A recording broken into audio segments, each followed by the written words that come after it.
I mean, I suppose I could host it one of these times. Take it off you for a week. Yeah, why don't you do that? I could. I'll do the next one. How about that? I could go in depth about Mort's rap career. I only care about it as much as it allows me to gripe at you about it.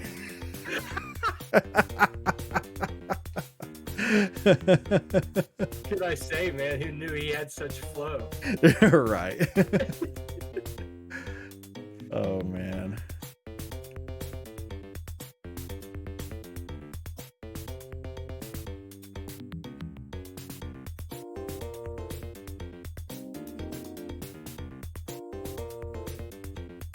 I told you what that means.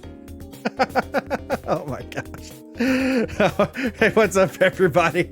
How are you guys doing today? Back for more shenanigans, more goodness here on the Beer Clock podcast with your boys, Steve and Adam. We are so excited to spend the evening with you.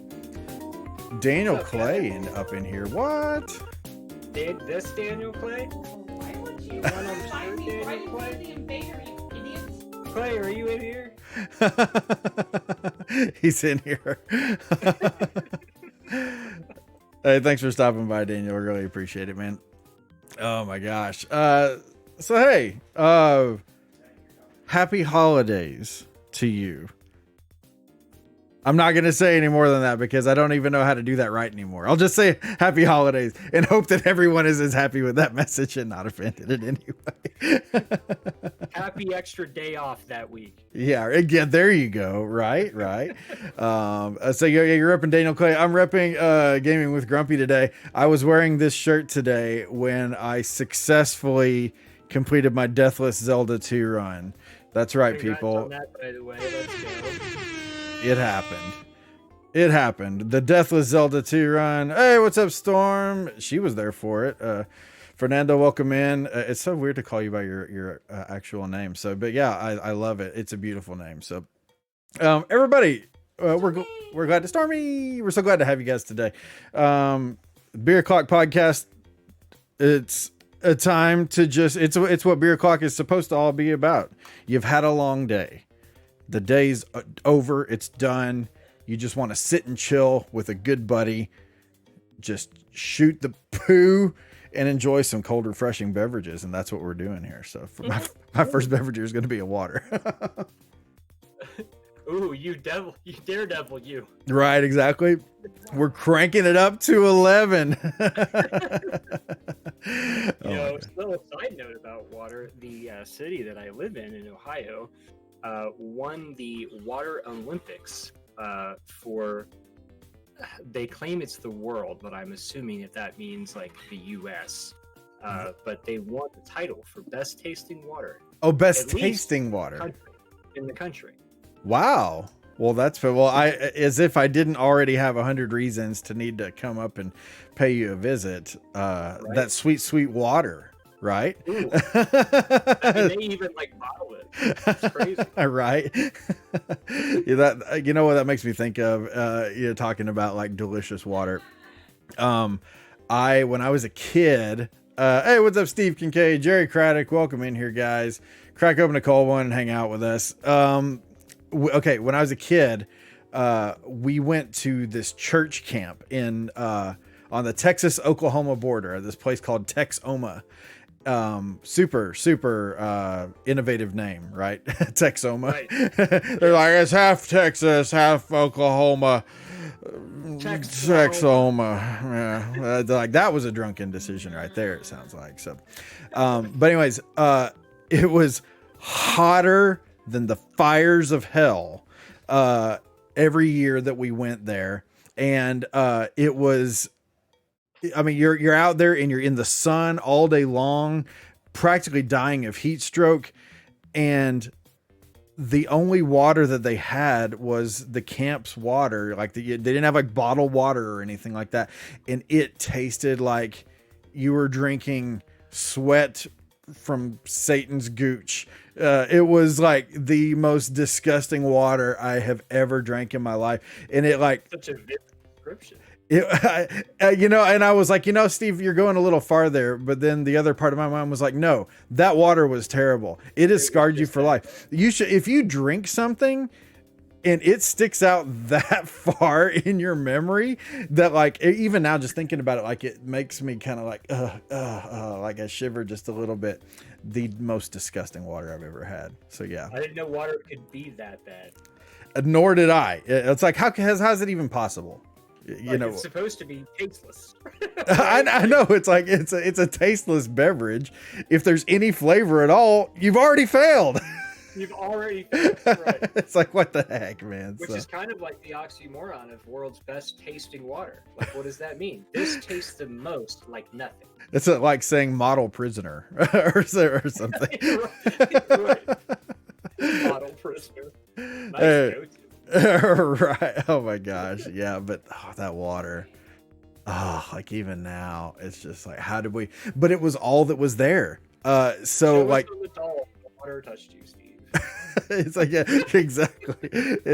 I am scarred from that water. But when you're dying of thirst, it's one of those situations where like you'll drink a whole lot of things. Bear Grylls will drink his own urine when he's stranded in the middle of the desert. And that's pretty much the decision that we had to make when it came to drinking water at Lake Texoma, was drinking this disgusting, nasty water. Oh God, I can't even. Hell of an endorsement. Yeah, that's as much as I can say. Right. So don't visit Texoma. Texclahoma, whatever it's called. Texclahoma. No, I like Texclahoma better, actually. Oklahomexis. Oklahomexis. But then there's also a Texarkana. So it's like Texas, Arkansas, Texarkana. I don't know. Yeah. Wow. So yeah, Storm got to survive. I mean, exactly. I mean, because if we hadn't drank it, we would have been dropping like flies from heat stroke. Yeah. Oh God. But so yeah. As if you had to bring your own damn water. I don't want my water to be judged on the podcast later. So bring your own damn water. Little known fact, says Adam, Lake Texoma was actually the lowest circle in Dante's Inferno. Yeah, it's, hey, what's up, Retro Storm? Yeah, it was the worst. It was awful. Oh man, yeah. Hey, now watch your my mouth. next tourist destination. I'm gonna go somewhere where it's stupid hot and the water tastes like shit. You're right. You know anywhere. And like literally tasted like excrement. Yeah. Yeah. I'm getting upset just talking about it. I'm kind of like. It makes it sound like you just took a water pitcher and then went to the actual lake itself and just dipped it in there. I wish I could film myself doing that. Oh my gosh. It tastes like shit. Right. Yeah, it's because there are living creatures in there, Steve. Oh man. Yeah, I mean, seriously, what were we drinking? But hey, on the Storm, it's okay. It's over, Steve. Calm down. Hey, on that note, right. It's like, I've got to move past it. Right. It's only been 40 years. Adam, what are you drinking tonight? So I went a little rogue this week. If you had tuned in last week, you would have known that I sent pictures of Steve a beer case of the place that I was at and had him pick my beer for the podcast. So I was trying to do that this week, but he ended up being busy. So I just kind of perused the aisles, and as you guys know, I really like fruity sour beers. But I was like, well, it's starting to get cold. It's time for something to be a little more on like the winter warmer end. Now, I mean, still, this is not like a strong beer, so please don't roast me. Keyword roast. But this is a coffee vanilla cream ale. Says light-bodied, brilliant clarity iced coffee. And that is from Wolf's Ridge Brewing here in the capital of Ohio, Columbus. Columbus has a lot of breweries, not nearly as much as Cincinnati, but the craft beer game is strong up there. So I had never had anything from Wolf's Ridge Brewing before, and I was like, why not? I kind of like coffee and whatnot. So last night, I was telling my wife about it, showed her the can, and I was like, let's try one of these. So I opened it, and I was like, I took a drink of it, and I was like, it could have some more vanilla to it. And so she takes a drink of it, and she's like, that's delicious. I love coffee. This beer's mine now. And I'm like, well, what about, I thought we were going to share it. She's like, well, what are you going to do? Drink all 6 of them? And I'm just like, well, maybe I had planned on it, just maybe not all on the podcast. Right. And so then later that night, I hear her go in the kitchen for something, and she goes, take another one! And closes the refrigerator door. Take another one! And I was like, well, okay. Well, I got 2 beers then for the podcast. But if you would think of an iced coffee ale, I kind of wanted to show this because you would think it would be at least kind of brown or black in color along those lines. And this just kind of pours like a Bud Light, which is super weird. Interesting, yeah. It does drink like coffee, like the taste wise and stuff. Just like don't put the word vanilla on there if you're just gonna like, tease me with it. Like you don't have to put a crap ton in there. But this is, this is just like we just put it on the can and then squeezed 1 drop into that, and we were like, all right, we're good. Stir it around, ship it out. You know what that reminds me of? Because I was going back and just kind of prepping for tonight, and I was rewatching the last episode where we were talking about like Star Tropics had come up, and you're like, yeah, I need to play that, and I was describing it, and it's funny because I feel the need to defend it because it really isn't a terrible game, but at the same time, it's a terrible game. And the thing I said was, I'm like, how many drops of pee need to be in a pot of soup before you won't eat the soup anymore? 1 drop. That's all that it takes. It is like Star Tropics is a delicious pot of soup with a single drop of pee in it. You don't need it. You don't need that in your life. 1 drop is too much. And there's actually several drops in Star Tropics. So, okay. Steve Kincaid said, I passed out at Lollapalooza in '93 from heat stroke after Tool was on. I hope you didn't miss Tool, Steve. Oh my gosh, man. But I'm glad you survived, buddy. I think he means 03. Or no, I'm sorry. A different festival. It was 93. My bad. For a second, I was going Bonnaroo Tool, and I thought maybe that had been in like 03. Okay, now that I gotcha. think about it, I think that's even way off. So forget that I said anything, Steve. You were absolutely right. As long as we got that out of the way, right? Yeah, just delete that. Time filler. That's hilarious. Yeah. Okay, so no, Carrie makes a good point. It's like after Tool was on, so it was after they finished, or was it after they started? Steve Kincaid, we need you to update us. So fill us in here in the chat. So, Retrostorm, good to see you back again. Dwight Davis, it was the water that gets slashed back on your butt when you're pooping, aka the kiss of Poseidon. That's very indicative of what that water tasted like. So yes, thank you, Steve, for helping. Or As if Dwight, we all for have helping a frame of reference of what that tastes like. Oh yeah, that's bad. That's what it tastes. I Yeah, remember the first time I drank the kiss of Poseidon water. The kiss of Poseidon water. Welcome to Lake Texoma. Glad to have you. They could just put Kiss of Poseidon next to it with like a jazzy advertisement and make it sound like something that's like, a good thing. And then they get there, they're like, oh, they meant that Kiss of Poseidon. One. Oh, The right. bad one. The bad one, guys. It tastes like poop. It's the bad one. They drink it and they're like, oh, wait, I forgot. That's what that means. Pete takes over, just rickrolled you.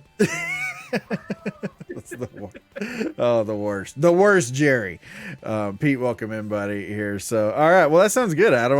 And I am also kind of intrigued by how you had shown that it's not very dark. It looks like a... It's not. No. Speaking on that note, wait, Moldy Gamer TV, I passed that brewery, Adam, in the brewery district before. Oh, interesting. Oh, hell yeah. Morty only lives like an hour and a half, maybe 2 hours away from me. Oh, is that so? Wow, Yeah. That's cool. See, I don't have anyone around here, man. I'm all alone. Adam, you need to move down here. Be closer to me. Come sit in my lap. Tell me. Go sit in my lap. Tell me everything. Tell me what you want under the tree. Tell me what you want under the tree. Andrew Harris says, Adam, you look good in red. You do look good in red. Oh, shucks. Thanks, guys. Now you're kind of gingery, though, aren't you? Well, when I had hair, thanks for bringing that up. It wasn't red. I just have red in my beard. Oh, I okay, was like okay. I was like a strawberry blonde. Don't judge me, Adam. All I have to go off of is the beard hair. That's all we all have to go off of anymore. Steve, thanks for bringing it up. You're a beautiful bald man, Adam. Oh, I wear it well. 10 out of 10 would take home to mom. So. Oh shit. Very polite about it too. You're right. Yeah. Hey, you Nice gotta. to meet you, Mrs. Askins. That should be the name of his beer. Gingery. Nice. That's funny. So you're kind of on the note of dark beers. I went really dark here.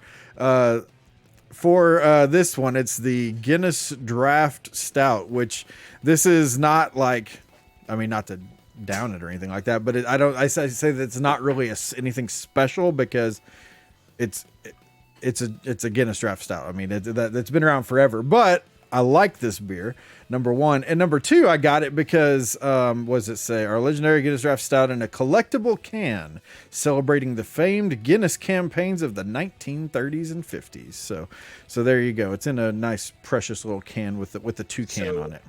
Just so we're clear, on craft beer podcast night, you went out and bought a Guinness. Well, I never said craft beer. Yeah, but no, we do actually I typically. feel like that was implied. A bit implied. Well, I am actually more of a craft beer guy myself, actually. But That's like, oh, tonight I'm going to be enjoying I don't know if you guys have ever had this before, but Bud Light.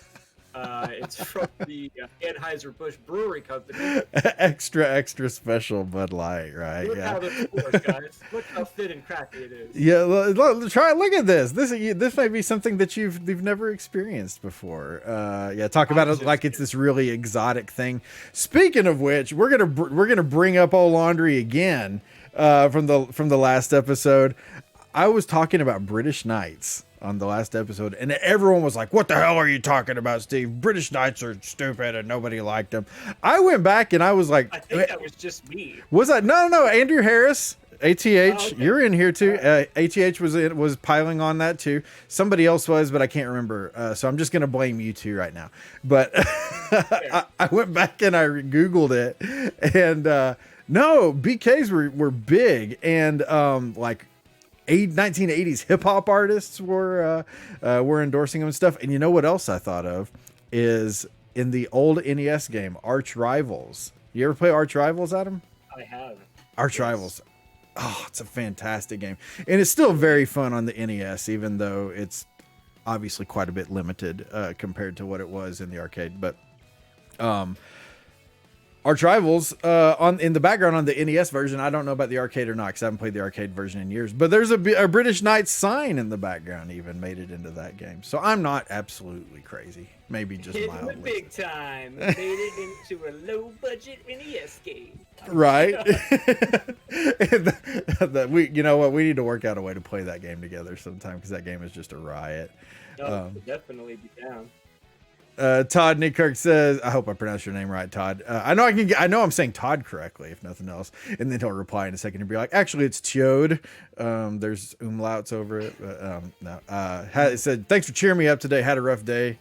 Got laid off, so drinking beer. Todd, I have been in your shoes. I am in your shoes. I was also laid off recently. So I feel you, buddy. Crack one open and hang out with us tonight. What's up, Gil Guerrero, Dallas Massey? Welcome in here, dude.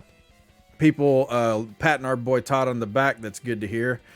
It pushes me to start streaming. I've been wanting to do it. Hey, yeah, take a crack at it, man. It's something to do, kind of relaxing and have a little bit of fun when you're whiling away those days when you used to have to go clock in. So best wishes there. I'm pouring off camera so people don't judge me on my pour like they did last time. Oh, we all saw it last time. Well, I'm a lot smart. How to do it well, and he's like, "That's not the way you do it." Oh my gosh. Yeah, can you hear her back over there? It's fine with me. But no, the thing was last time I was so stupid. I was trying to do it in front of the camera, but the way my microphone is, it like made me it was just awful. So anyways, it's much better this time. But Sure it is. so happy to have everybody in here tonight. Beer Karens. Blacktop Pumps, Moldy Gamer says, was that you? No, I think that was Daniel Oldenkamp, who said he had Reebok black top shoes. I had black tops. I thought I was a real pimp for having those black tops. You still are, Steve. Oh, thanks, buddy. I appreciate that. So we already talked about our beers. I feel like I'm forgetting something. Am I forgetting something? I don't think so. Carrie said, telling everyone how awesome your wife is. She's awesome, even though she whines about my beer pour, but everybody else did too. So, I guess we can launch into, if I could just speak English, launch into one of our articles for tonight. So, I got up on the screen here. Aubrey Plaza hints at potential Parks and Rec movie. Aubrey Plaza, of course, she played April Ludgate, married to Andy Dwyer. She's the snarky one, folks, in case you didn't remember. Borderline like gothic in the beginning of the series.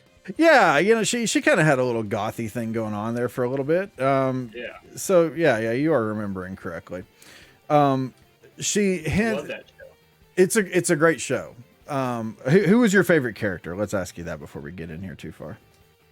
Ron Swanson. Ron Swanson, of course. How could that's an easy go-to, but I mean, if the shoe fits, you have to wear it. Right, exactly. You know. I had more like laugh out loud moments to either how he would react to things or just like his talking head moments, more than I did anyone else. Andy Dwyer is close. Yeah.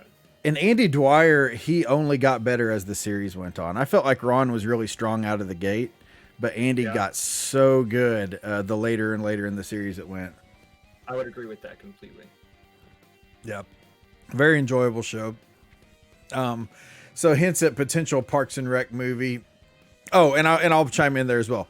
Ron Swanson also my favorite. Gotta be. So okay. Says it's always the case. Some of our favorite shows end, leaving millions of us heartbroken. And there are sitcoms that we wish could continue forever. The Office, Modern Family, and of course Parks and Recreation are just some of these comedies. Now, I'm gonna confess something kind of stupid here to everybody. Is I was so bummed when Parks and Rec ended that I have still, to this day, never watched the final episode. Because in my mind, it's still on the air. But I thought they did a really good job of ending Parks and Rec. I thought the ending was way better than most sitcom endings, in my opinion. That's good. That's good to hear. I should go, now that we're, in COVID season and we're all streaming everything in the world, I should probably finally go and watch that. Look at the cast there of the show, all just kind of celebrating together. Aubrey weighed in on the beloved NBC sitcom coming back while promoting her movie Black Bear. The actress was asked about the possibility of a Parks and Rec movie. Talking to BuzzFeed, Plaza said she had, quote unquote, no idea. But don't be disappointed. She continued, "Are we done with Parks and Rec? No. Will there be a movie? Yes. Do I know this for sure? No."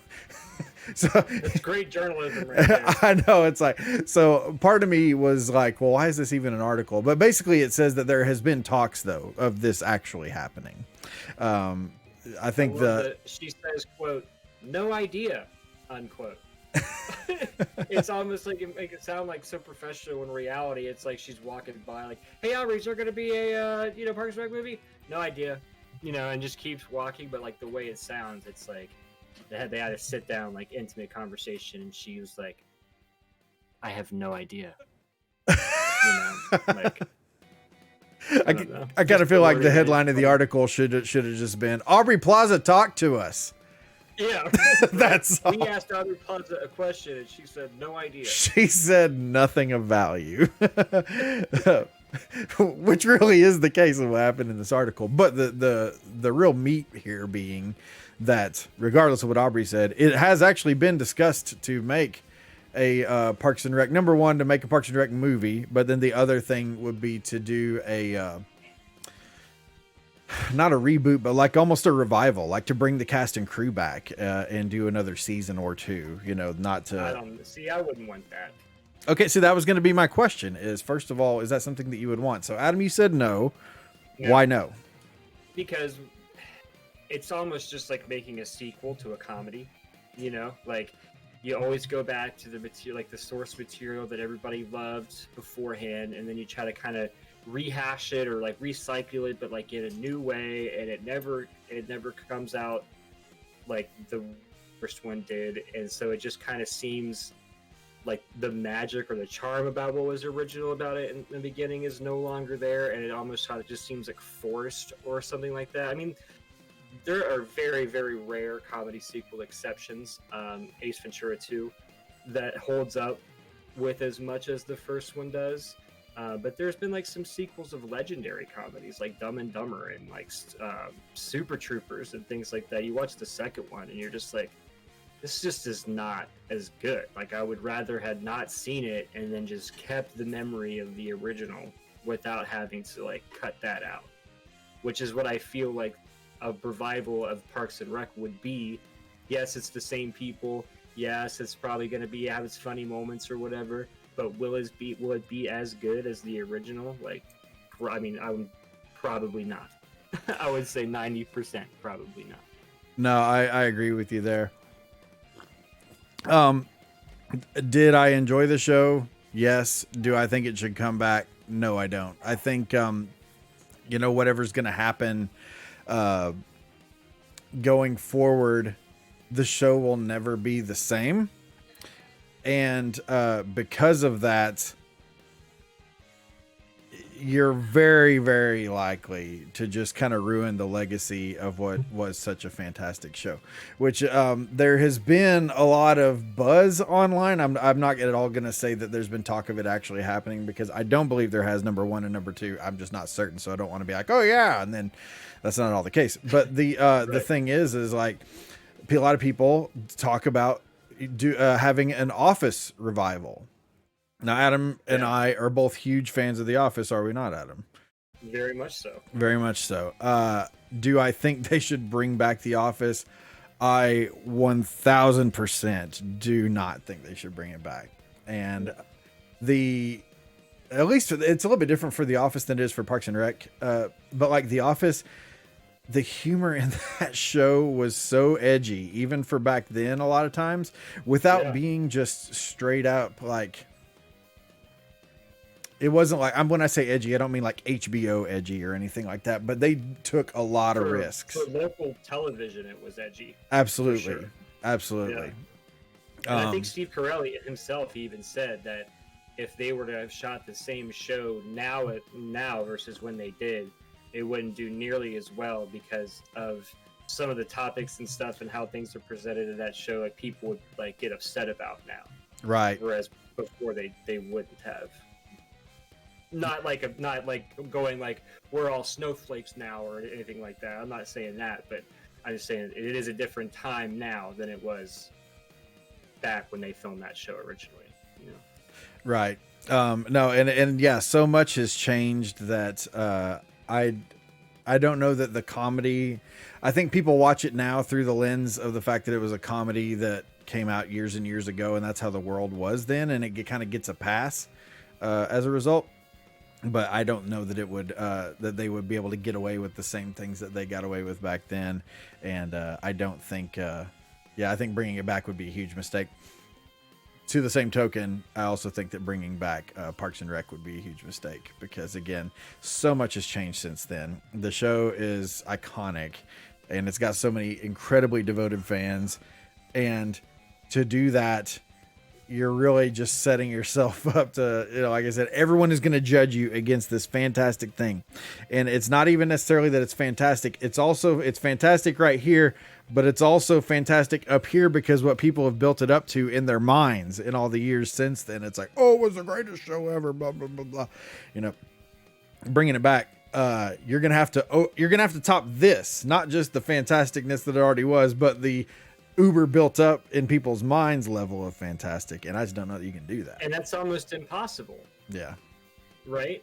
Like it's almost impossible to come up with something that's so much more original than what the original material was but also try to keep it in the same vein. Like I feel like that's impossible to live up to people like hype and things like that. Mm-hmm.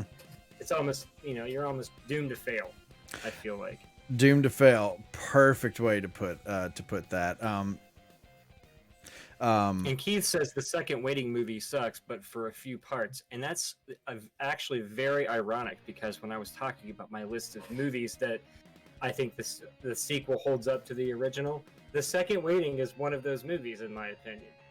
And I honestly probably couldn't name 5 sequels to comedies that I think hold up to the original. I probably couldn't think of 5 unless I really sat here and thought about it.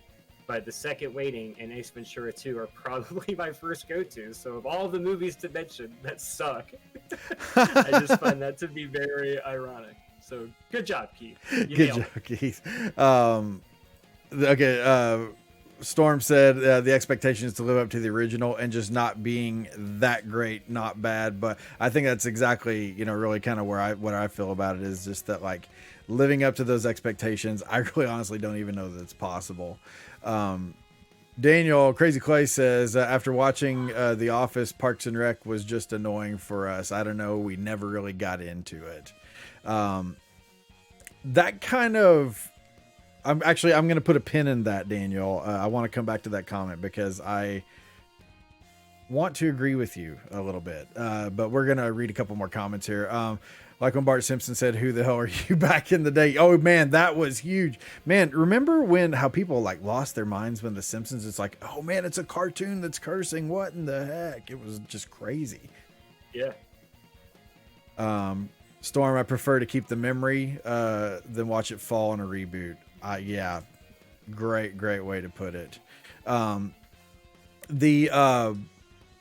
What if the reboot is really good, says Daniel? I mean, that's a legit question. But I think and like Storm said, that is the risk, is that you have all those expectations to try to live up to, and hype to live up to. And as so many things in the world are making clear to us these days, Cyberpunk, that hype can destroy Bless you. the potential. Oh, thank you. Hype can destroy the potential of enjoyability of something, just because people get too worked up about stuff. And I don't know if that's a 2020 thing or if that's just a humanity thing. So going back to what Daniel said, I wanted to bring this topic up because, number one, Parks and Rec is a huge show that I very, very, very much enjoyed. On the flip side of that, though, I will say, since quarantine season, I've streamed a lot of stuff, and I went back. I had watched The Office for like the 8th time in quarantine. And I was like, you know what? I need to switch it up. Let's watch some Parks and Rec. Went and watched Parks and Rec. Did not hold up for me, man. Oh, wow, man. Yeah. So you're gonna make me cry. And I'll tell you, April Ludgate, Aubrey Plaza, the one who started this whole conversation, she's the one who ruined it for me. Like, I found her like kind of funny and quirky and stuff back in the day. When I'm going back and watching it, she just annoyed the heck out of me. There were still very, very, very many parts of the show that I enjoyed, but that combined with a few other elements made the show, like, I would have given it an A++ back when it was on the air. And rewatching it, I think I'm going to give it a B- because it's a good little student, but I almost want to give it a high C. Blasphemy. Has there been anything that you watched, in childhood or, whatever, that you went back 2 years later and it just didn't hold up for you?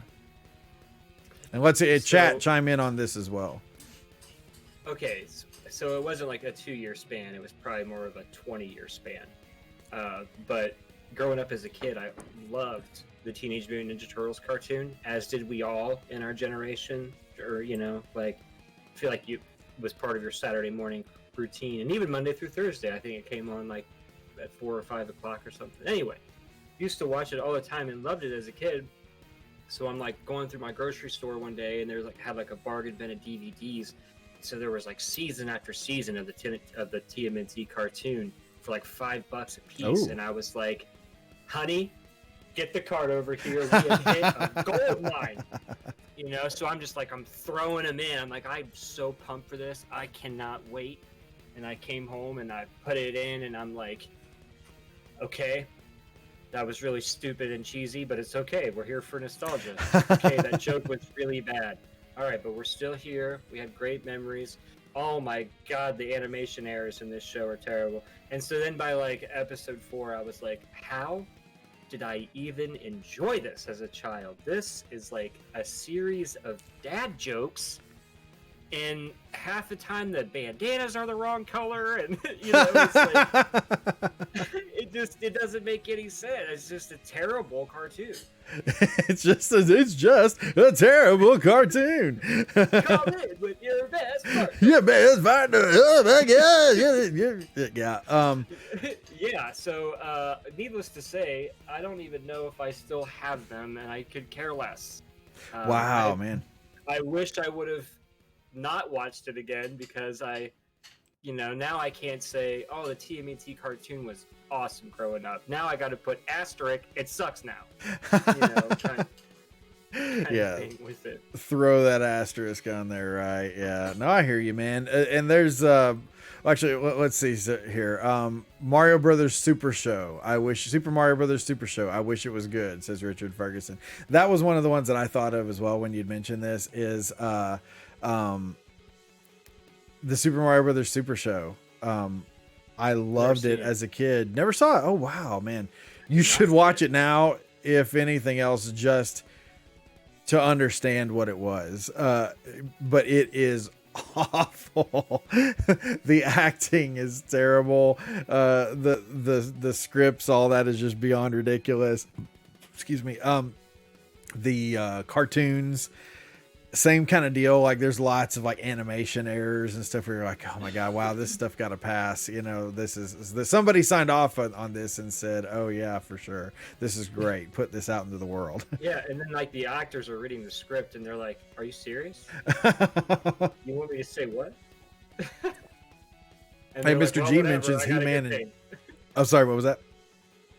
It's like, they're like, you want me to say what? And be like, whatever, I gotta get paid. I'll say Right, yeah. We need to cash that check, baby. rent through in my studio apartment next Friday. Let's go. Mr. G mentioned He-Man and She-Ra, which are like deeply treasured IPs, but like, yeah, you go back and watch them and it's like, oh my gosh, wow. I don't think that any cartoon in history has more animation errors than the original Transformers. And Transformers is something that I hold near and dear to my heart. And I do actually own seasons of the cartoon, and it still is good to this day. Oh, wow. But the animation errors in there are atrocious, though. Yeah, I love when like they're in a scene and like there's someone on the screen who's red, and then the camera cuts away from them, and then it goes back to them, and suddenly they're like green for a half a second or something, and it's like, yeah. Oh, wait, what? that happens so many times in Super Mario Brothers Super Show, where it's like Mario standing there and he's talking to Luigi, and then suddenly they're both wearing green. And you're like, wait, hold on. How did nobody catch this? Yeah. Nobody cared apparently, because they threw a bowl of Honey Nut Cheerios, and I noticed this shit. They were just pumping them out, man. Yeah, I guess. But yeah, there's so many of those things that you go back and you watch them that, like as a kid or whatever, they just ruled so hard, and then now when you go back and you watch them, it's like, oh wow, this is actually kind of rough, man. Yeah, Gil's got a good point. He says, remember, the cartoons were just there to help sell the toys. And, when you look at it in that aspect, it kind of makes more sense. Like, we don't really got to put a lot of effort in this. We just have to give these kids something to make them want to, spend the real money on the toy part of it, the merchandising aspect of it. So, what, Mario's green here for like 2 seconds. Yeah, who gives a shit? We're coming out with Mario 3 here next month. Push it out, like maybe... when you look at it that way, now all of a sudden animation errors and stuff like that make sense because they probably didn't care that much. Right. Never looked at it like that, Gil. Mind blown. No, that and it's a great point because really that's what it was about. And it's funny because I was talking with seriously like a guy I've been friends with since 6th grade yesterday because he was watching one of my streams, and I have this deal where people can redeem channel points to see an item out of my collection. Well, the collection item I showed was it's a sealed box of Super Mario Brothers movie. You remember the movie that was in? I do. Yeah, it was a sealed box of Super Mario Brothers movie trading cards. Now they had trading cards for everything back then, everything, and sure. even awful movies like the Super Mario Brothers movie. But yeah, it was all about selling toys, selling those trading cards, and I kind of feel like the quality. Yeah, people are like, just poop that one out and people will watch it. It's the Ninja Turtles. They'll love it. Who cares? Come on. We got to do another one tomorrow. Push it out. We got Donatello running around in a red bandana. Who cares? Who gives a crap? It's fine. Richard Ferguson. The kids will know who they are. Right. Yeah, they know. They can follow. They're paying attention. Not the nerd community in their late 30s. Technically, that's supposed to be Donatello. Actually.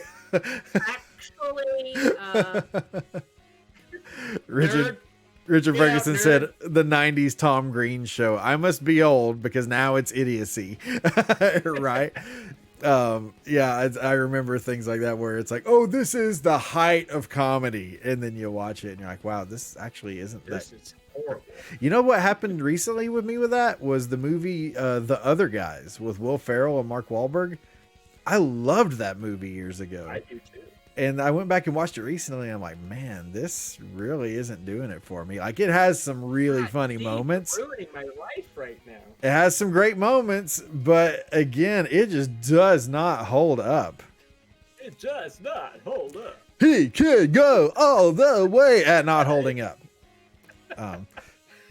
I still on stream use the reference from the movie whenever I'm hitting something or whatever, like my weapon sucks or I'm not doing any damage. I still say like I must be hitting with like a napkin from a 3-year-old's birthday party.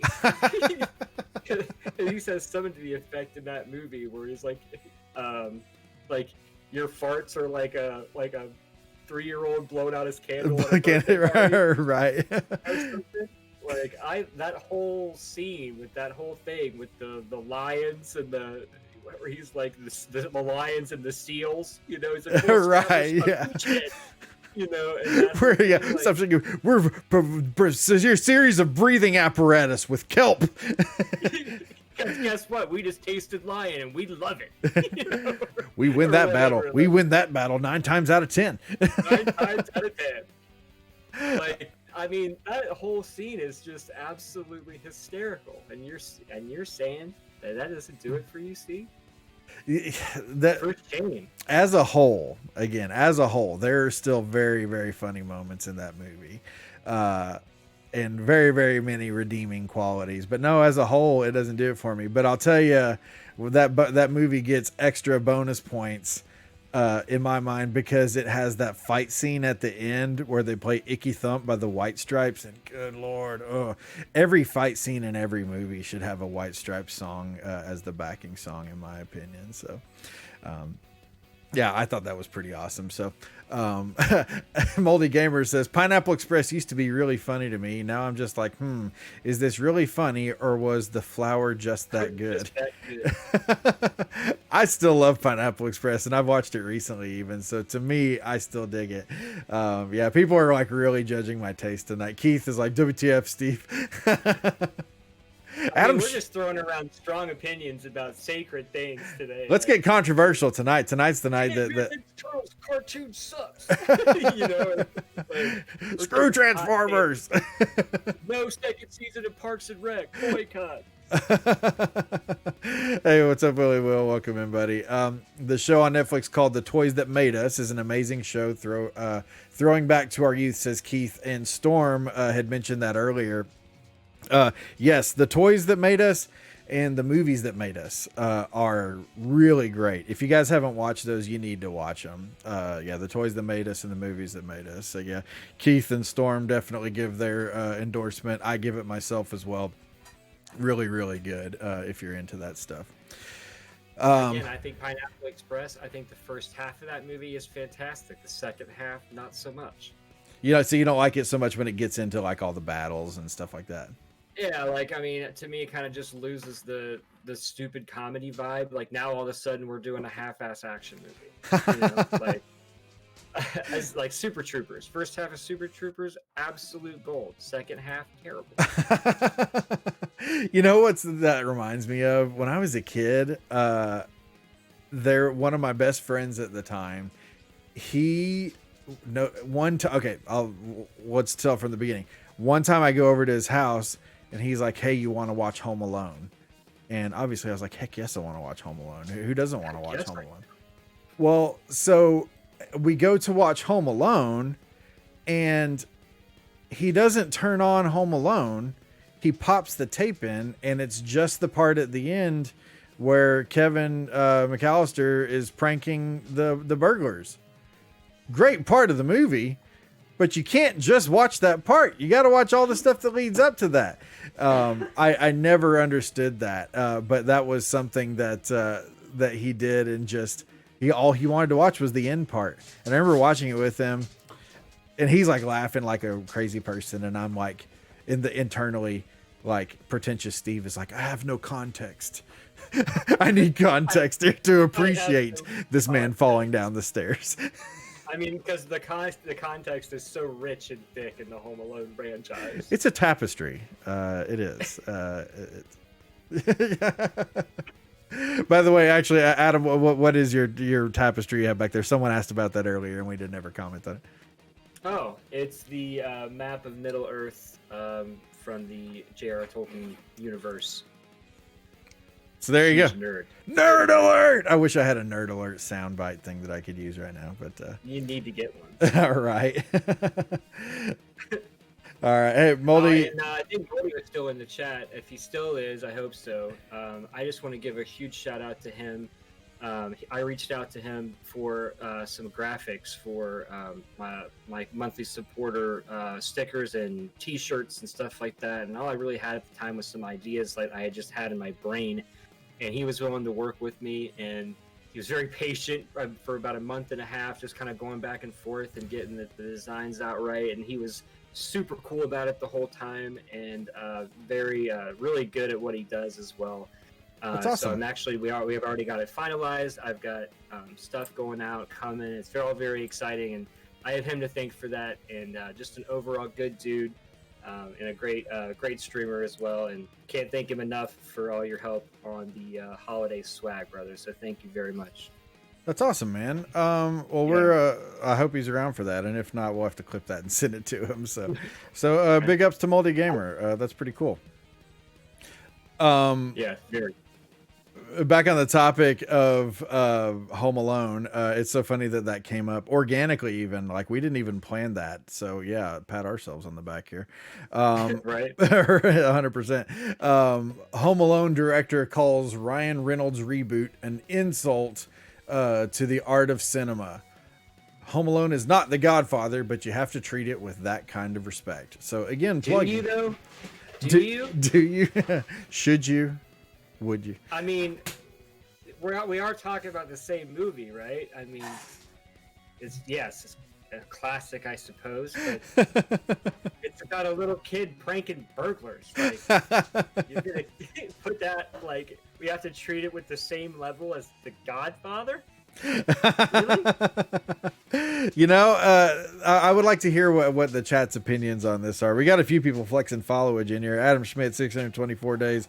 Willie Will, 238 days. Mr. G, 615 days. What's up, fellas? Appreciate your support here. What does the chat think about this?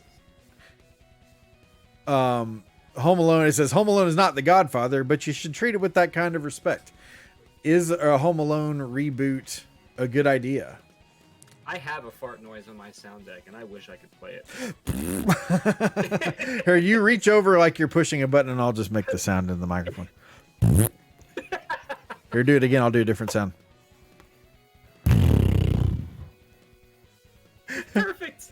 That's the one like you've been on a long car ride, but you've been holding it in for quite a while, and you're in the car with somebody else, and you're like, God, I can't just let this thing out here. As soon as you open the door up, you put your leg up on the car seat, and it's just like, just comes rumbling out of you, like an 18-wheeler. Such a frighteningly accurate description of what you just described. Oh, we aim high here at Retro Death Row, so never be let down that way. That's for sure. Right. Home Alone director Chris Columbus has called Ryan Reynolds' proposed reboot an insult to the art of cinema. Reflecting on the festive 90s film for an oral history to mark its 30th anniversary, Columbus said he was disappointed by the Deadpool actor's proposed R-rated remake called Stoned Alone. And basically what it is it's like they kind of want to take the idea of Home Alone and redo it, but with like this guy's a stoner. And Reynolds was attached to produce the film in 2018, which was described as a spiritual sequel to the original, focusing on a 20-something weed-growing loser who misses the plane for his holiday trip. I don't know how you make the concept work like that, which is probably why the last time it talks about Reynolds being attached to this thing was in 2018. But do I think Home Alone's The Godfather? No, but I do think it's a classic. So Ryan Reynolds was attached to the movie, but then maybe like after he found out what they were really going to do with the movie, he's like, this is awful, I'm leaving kind of deal. I don't know. That's a good question. I haven't deeply researched this. Now it says he was attached to produce the film in 2018, it almost made it sound like they pitched it to him and they was like, you know what? I think I can get behind this. And then, then he reads the rest of the script and he's like, I can't do this. I can't do this. This is career suicide. I need to do those Mint Mobile commercials instead. As what does he say? Is it truly a disgrace to the cinema of, the art of cinema? Is it a disgrace? I mean, have you seen, there are really bad movies out there. I mean, I'm sure this is not going to be an exception, but to ruin the art of cinema, I mean, that's... I like how deeply you feel about this, Adam. Keep going. Come on, lay it out here. Thank you for the stars, Will. I appreciate it. I don't get it. I mean, of all movies to pick, to take this stance on, a Home Alone remake, a reboot, I guess, whatever you want to call it. We're gonna die on the hill of Home Alone. I don't know. I mean, there's some really crappy movies out there. I'm trying to think of a movie that people think is great that is really crap, and like them defending it, because that idea just seems so funny to me. Oh my gosh, I hate that I'm drawing a blank right now because I could just go off on that. But Mr. G says Ryan Reynolds should do Deadpool 3. Yes, he should. Yeah, there's no question about that. Home Alone. Oh my god. A disgrace to the art of cinema. There is a really interesting disgrace to the art of cinema. I want you to think about that sentence. Let that soak in. Home Alone, people. The art of cinema. I mean, that's like saying we redid Gone with the Wind starring Seth Rogen, and James Franco is the chick in it. I can't remember her name off the rip. A blatant movie like that, and then you'd be like, oh, this is just a disgrace to the art of cinema. There's no art of cinema attached to a reboot of Home Alone. In my mind, I'm picturing the interviewer sitting in a room with Chris Columbus, and he makes the statement of a disgrace to the art of cinema, and then sitting over in the corner is Adam reading a newspaper, and then shoo, he closes the newspaper. Like, excuse me? What did you say? We're talking about the movie where they slap him with the paint cans, right? That's the movie, the Fine Cinema, the movie where the kid who shoots a BB gun on the guy's ding dong. That movie. Yeah. that movie. Yeah, that's the movie that we're talking about. Oh, okay. Because I just wanted to make sure that I understood that was the movie that we were defending as Fine Cinema. It's like that meme where it's the person cracks their fingers, turns on the caps lock, art of cinema. Are you kidding me? Are you serious? Oh my gosh. I love how upset you're getting about it. It's like I guess I never knew that Home Alone would trigger me so bad. let the hate flow through you. I'm finding out more about myself as we do this podcast. That's so funny, man.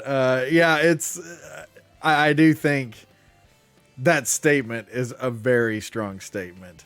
But at the same time, I also think like it's kind of like the whole Parks and Rec thing we just talked about. Like Home Alone is, I mean, it is Christmas to a lot of people. And to take on something like that, you are definitely setting yourself up for an uphill battle in making something like that. No, Carrie says more Christmassy than Die Hard, to which I disagree. Actually, one thing before we move on here, I wanted to mention one other thing though.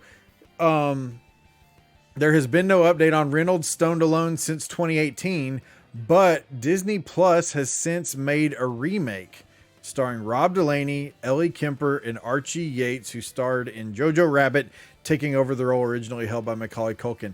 So Disney Plus apparently has already made a Home Alone remake. It's not going to release until next year. You know, if I had any issues about wondering if I was going to sleep tonight, I no longer do. I am at peace. It's like, all is right in the universe. The art of cinema is defended. Sorry, I'll be right back. I have to go set my DVR up right now. Screw you, Chris Columbus. Adam gets on the message boards as he gets out of here. Like, Screw you, Chris Columbus. Don't take my childhood from me. Let's make an independent troll Twitter account and just bombard his account. Yeah. We'll set you up. Hi, it's me again. Nothing but posting hot takes on Chris Columbus related news.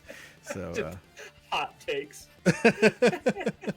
Man, this guy can't be stopped. He's on fire today. Man, this guy is really giving it to Chris Columbus. What did he do? What is his deal? What did Chris Columbus do? You know, he made that statement about the art of cinema. Oh yeah, I wanted to slap a hoe then. Jeremy Stice says Disney Plus is changing how TV works. You're seeing TV series linked to movies with the same actors. You know, they really are changing though how TV works. And I think, man, and I'm not up on this, so I mean, chat, feel free to set me straight if I'm wrong here. But it's like I keep reading stuff about how like movie theaters are pretty much done for. That like I think like the Last Theater chain or something is set for bankruptcy next month or something. Like movie theaters aren't going to exist anymore. As much as I love not having to leave my house for stuff, I really kind of hate the idea of those things not existing anymore. Don't you? Yeah, I mean, as if they already weren't getting a kick in the balls from the streaming services that were offered already. Now with like the whole like social distancing stuff and things like that, I mean, they were already fighting an uphill battle, and then, you know, and they just poured hot burning oil on them in March when that happened. Like, and then Chris Columbus comes out of left field. And then it was that goddamn Chris Columbus, I tell you. Yeah, but yeah, where I was going with that is what Jeremy just followed up with is that like movies are going straight to these on-demand services. You know, like the Mulan movie went straight to Disney Plus, and there's more and more that are going to be doing that. We're going to see movies going straight to streaming video services, which again I think I would have always liked to have seen it as an option, because for me personally, I probably would have seen a lot more movies than I would have otherwise. I think that's how it would have benefited the movie industry, because there's so many movies where I'm like, dude, I ain't spending like $40 or whatever to go to the movies and watch that, but I would pay $10 to watch it at home. You know, or maybe 20, something like that. But then by the time it's out on video, it's old news, and it's like, screw that. And so it's like there's a ton of movies I never watched as a result. I think I would have seen a lot more stuff if on demand would have been an option. But now it's that may be all we have. And I was gonna say, but if they do that, if that's really how the trend is gonna be, like, they release a movie and then it's out on streaming services the same day, the cost of the streaming services is going to go up because everybody that makes those movies has still got to get paid.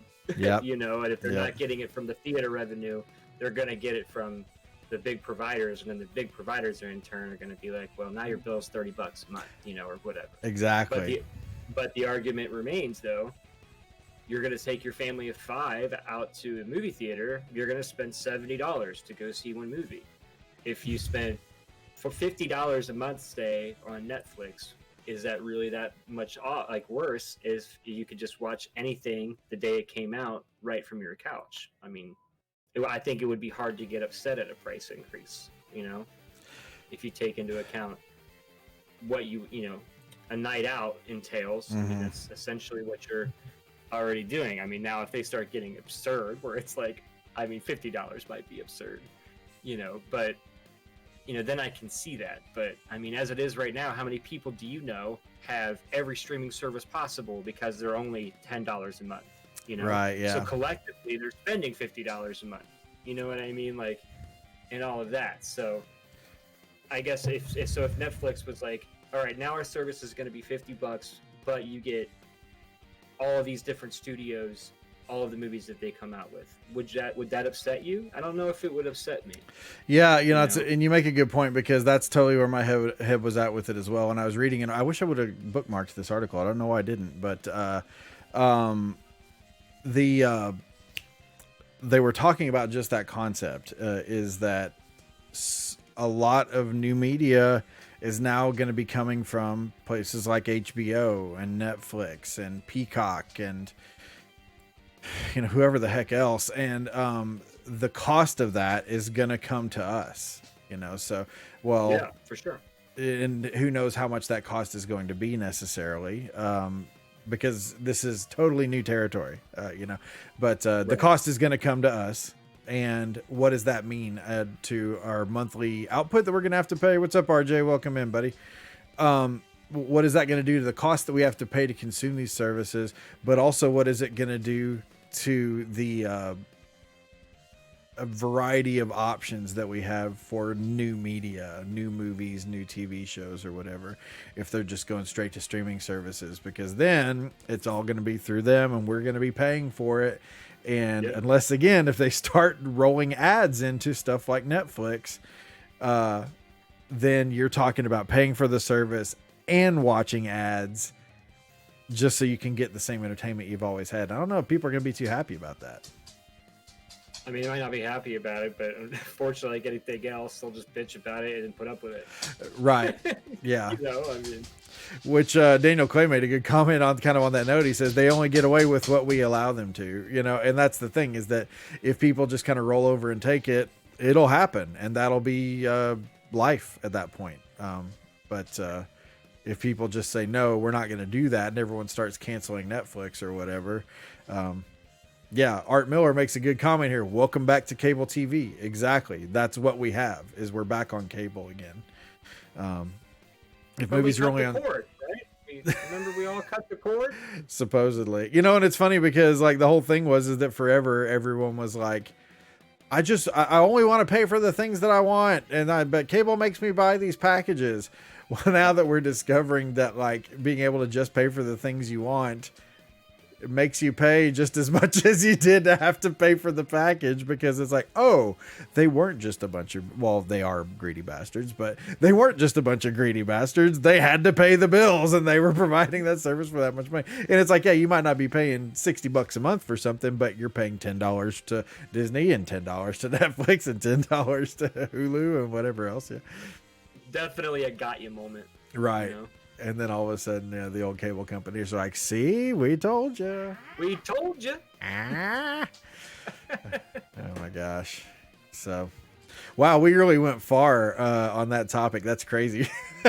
I did. Yes, we did. That was shocking. Damn Chris Columbus, I tell you. Damn you, Chris Columbus. And the sanctity of cinema. Home Alone? Seriously? All right. I'll bring up one other article here, and then we will move. We'll have you do some questions, Adam. How about that? Okay. So this article popped up. This is an old one. Actually, this is a topic I had saved for our first episode. Travis Scott is taking a break from Instagram. Travis Scott has deleted his Instagram account after posting a picture of himself dressed as Batman for Halloween. Some fan reaction to the costume was mixed. Scott had posed in a chocolate brown Batman suit next to matching cars and luggage. And then you see this ridiculous looking picture of him dressed as Batman by these cars. But you're going to have to kind of follow me on a journey here with this conversation. But the whole reason why this popped up is because I had literally been Googling maybe a week prior or something. Who is Travis Scott? That's what I was asking in the beginning. I was like, who the hell is that? Okay. Because this is the deal. Travis Scott and J Balvin. Do you know who J Balvin is? No. Also, a guy that I did not know as well. If you go to my Google search history, you will see evidence of me having Googled who is Travis Scott and who are J Balvin. But this is one thing that both Travis and Jay have in common. They both have, or at least have had, custom meals at McDonald's. Have you noticed that at all? No, I have not been keeping up on the custom meal at McDonald's game. I know of their existence, but I'm certainly not in the know on who the people are or where we're at in rotation. Or why we should care about them necessarily. And that. But it's like, okay, I have little kids and, or not little kids, I guess they're getting older now, but like when you've got kids and you've got to run them around everywhere to do all the crap in their lives, you're going to wind up at the McDonald's drive-thru every now and then at least. Well, in that process, you see, I see on this thing, it's like, oh, get the Travis Scott meal. I'm like, who the hell is Travis Scott and why do I want his food? You know, or, oh, now we got the brand new J Balvin meal. I'm like, who the fuck is J Balvin and why do I care what he's eating? But like, apparently they're both musicians and they both apparently had deals with McDonald's at one point. So yeah, if only I had a thing that could flash across the screen. It's like, the more you know, that little the star. I probably would actually get in copyright trouble. But this is what my question is: who would you like to see get a custom meal from McDonald's? Why and what would be in it? So, who would you like to see get a custom meal from McDonald's? Why them and what would be in that meal? Okay, so my first thought is immediate go-to is Gilbert Gottfried. Okay, we need a Gilbert Gottfried counter set up here to where, like, yeah, because I swear Gilbert Gottfried has come up in every beer o'clock ever since our inception here. So Gilbert Gottfried. Okay, Adam, please continue with Gilbert Gottfried. Has he come up in all three? I swear he has. Chat, correct me if I'm wrong. But I am pretty damn sure that Gilbert Gottfried has come up in every beer o'clock. I'm bringing him back, baby. Gilbert, we're on the big. Bringing him back. Does he do anything anymore? I haven't seen him in anything in forever. The only latest thing I've seen him in is reading the lyrics to WAP on YouTube. Oh gosh. That's worth the Google if you haven't watched that video. Yeah, I swear, like Sex Addicts Anonymous, the Cure for Sex Edition would just have to be listening to that. Gilbert Gottfried reading. You're right. It no longer works WAP anymore. I'm cured. Yeah, it's like, okay, I'm good. Peace out. It's yeah. Okay, so bear with me. So the meal, right? It should have a burger that has screaming hot mayo. Screaming hot mayo. Yes, exactly like that. And like, I don't know. We gotta throw the word Iago in there somewhere. With Iago pineapple or something like. And in the bag, we throw in a couple of tablets of Pepto-Bismol. If you're hungry, you just eat it. You know. Now that's a marketing ploy right there. So Gilbert Gottfried meal. Would you buy it? You'd get it. You totally would. Yeah, I might. Just out of morbid curiosity. Oh wait, okay. That's where you would get it. That's where you're right. Well, I think to know what this is like. I think most things you order at McDonald's, you order out of morbid curiosity. That's a good point. Oh wait, so Fox here in the chat says, Retro Death Row, it would be a double cheeseburger with French fries in the hamburger, secret sauce with the side of Rick and Morty nuggets. You've got me pegged. Right. Are you a French fry on the burger guy? You know, I'm not actually, but I'm not against it either, though. I don't think it's a bad idea, and it's something that I definitely should try, because when I hear people say that stuff, I'm always like, you know what, that actually sounds pretty good. But no, I just never think to do it when I'm eating a burger. You know, I don't think to do it. If I had someone sitting with me across the table, of course, like that even happens anymore these days. But if I had someone across the table piling French fries on their burger, I might see that and be like, oh yeah, I should try that. But no, I just haven't. Okay, so let me ask you this: are you a chips on the sandwich person? No, same thing. No, I'm not chips on the sandwich guy. You are, right? No, hell no. I can't do either one of those. Okay. My wife does the chips on like the turkey sandwiches and stuff like that. Really? And I'm just like, why?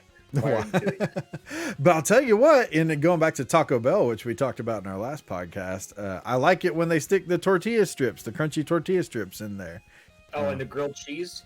Yeah, the grilled cheese burrito. Everybody thinks of tortilla chips when they have Screw a grilled grilled cheese burrito. No, they actually put them in several things. And they used to have flaming hot Cheetos in one of their burritos at Taco Bell that they no longer offer, and I thought that was fantastic.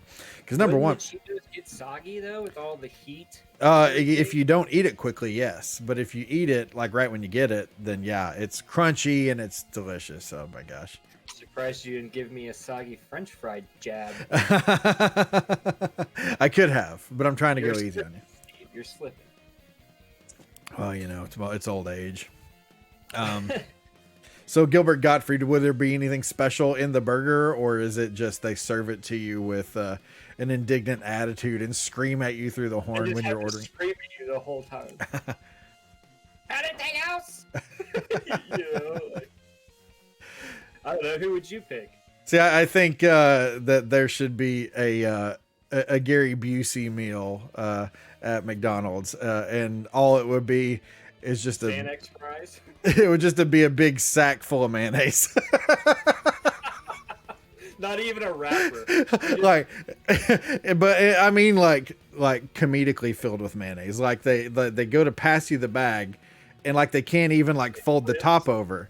Like and there's like handprints of mayonnaise on the side of the bag because they made such a mess while trying to fill it. And so like you've got these big greasy handprints on the side, and like the top, like the bag is completely spread to capacity, and like the top is curved with like jiggling bits of mayonnaise on top right there. It's like, all right, here's your Gary Busey special. That'll be $12. It sounds like it would weigh 5 pounds. It probably would. But yeah, that's the Gary Busey special from McDonald's. So then you get that from the drive-thru and then drive to someone's house you don't like and just chuck it at their chuck it, exactly, because that's what Busey would do. So because that's what Gary Busey would WWBD, right? You know, that's what Busey would want to do. So that's what Busey would do. Oh my gosh, yeah. I just remember, like, I have no idea who these people are. Why do I care what their meal is at McDonald's? But I'm also old and uncool. Same. I got a Lord of the Rings blanket hanging up behind me now. I'm maybe a bit more uncool than that. Will commented, "That's gross." You're not wrong, sir. So with a big sack of mayonnaise? Yeah, the big sack of mayonnaise. Big sack of mayo. That'd be a great band name too, wouldn't it? Big sack of mayo. Or it would be like, you know, something and the sacks of mayo is like the background, like the rest of the band. Steve Askins, the sacks of mayo. Steve Askins and the big sacks of mayo. or the mayo sacks. That rolls off. The mayo sacks. Steve Askins and the mayo sacks. Nice. Homer Simpson meal, a double donut hamburger with a whole donut on top and on the bottom, with chocolate gravy fries on the side. Oh my god. You know what? I know a lot of people, I guess it's kind of related. I know a lot of people. True. But I know a lot of people that at Wendy's, they order the Frosty and they eat the Frosty by like dipping it out with their French fries. Have you seen that? Yes. I like how you're just disgusted by that. You have the same expression on your face that you have when we were talking about Chris Columbus. I saw him do it. Columbus. The art of cinema. Argument with several people throughout the course of my life about the Wendy's Frosties fry combination, and I can't get behind it. Yeah. So at this restaurant I worked at, we had a dessert called the Mountain High Mud Pie, and it was like this big, gigantic, layered ice cream cake, right? Yeah. And this lady was at a table eating a cheeseburger, and as soon as I get her cheeseburger to her, she orders dessert. And I'm like, well, this seems strange to me. You just got this burger, and you're already wanting this ice cream cake. Like, it's going to melt, right? So I go back and I check on her, and she's alternating bites of cheeseburger and ice cream cake. And I was like, this is next level shit. And like, I hear her like talk to the table like, I just really like sweet with my salty. You know, and I'm just like, yeah, I can see that. I can see that. I hope you said it with that same level of judgment on your face right there. Because you're like, yeah, I can tell. Yeah, how you're is disgusting, that? lady. Is that good? You psychopath? Right. That's what I was thinking. I was like, that is the markings of a psychopath right there. Right. Write that down. Put that in the top identifiers. God, that is some crazy stuff. Yeah, I don't understand that. But Keith here in the chat says he dips his fries in the Frosty. I know he does, that wild animal. I know Keith in real life, so I'm allowed to say Right, I know that. That's hilarious. I believe I may have argued with Keith about that. I love you, Keith, but get out of the car. Stop the car and get the hell out. Right. Oh, man. Adam, did you want to do a question or two? Do you want me to do the fill in the blanks? Yeah, sure. Might be a good time for that. Hold on. Let me finish this and let me crack a fresher. Crack a fresher. Yeah, I'd probably take down the last little bit of mine, too. Get another one in the hopper. In the hopper. That is awesome. I'm going to find a way to slide that in every time. In the hopper, Gilbert Gottfried, and Alex Trebek. And Alex Trebek. What a legend. Speaking of where, oh my gosh, where did I not save it? Dadgummit, I have another Alex Trebek thing to bring up today. I'll have to find it. I've already spoiled the surprise, but that's okay. So I've already spoiled this. Oh, damn it. I've already shown my hand that I have Alex Trebek news. Well, now that news is out, let's go ahead and close this down. I don't think we can get any better. Yeah, this show is unwatchable now. We've already ruined the surprise about whether or not we were going to discuss American hero Alex Trebek once again or not. So yeah, we just can't go on with this show. It's like popping in the movie The Sixth Sense, and 5 minutes in, somebody goes, "He's dead the whole time." Oh yeah, this is the movie where he's dead. And then someone in chat's like, "What the hell, man? I haven't watched that yet." Sorry, spoiler rights are gone if it hits like a 20-year mark. Yeah. Okay. At what point do you have to stop saying spoiler alert? You know, at what point is it just like, dude, get over it. You haven't watched it. It's been out for ages, you know? I think it depends on what it is. Really? TV show, movie, game. I mean, those I think all have different cutoffs. That's interesting. I wonder, man, but that's just what would make that judgment call? I mean, if it's a movie that just came out, I would say, at least a month. But it might be less than that if it's a TV show, especially if it's on a streaming service, because you have a lot more opportunities to watch that. So maybe give like a streaming service a 2-week cutoff. If it's a game, it's exponentially longer because, the availability, people's budgets, things like that.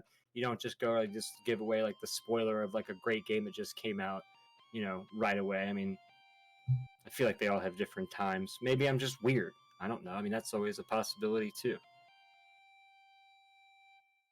I made Maybe sure to I'm have a really like serious pensive look the whole time you were saying that, so that way I could go back and clip that explanation later. Later, it's like, Adam explains when spoiler Do you not alert. agree? Am I alone here? No, I just love hearing your thoughts on it.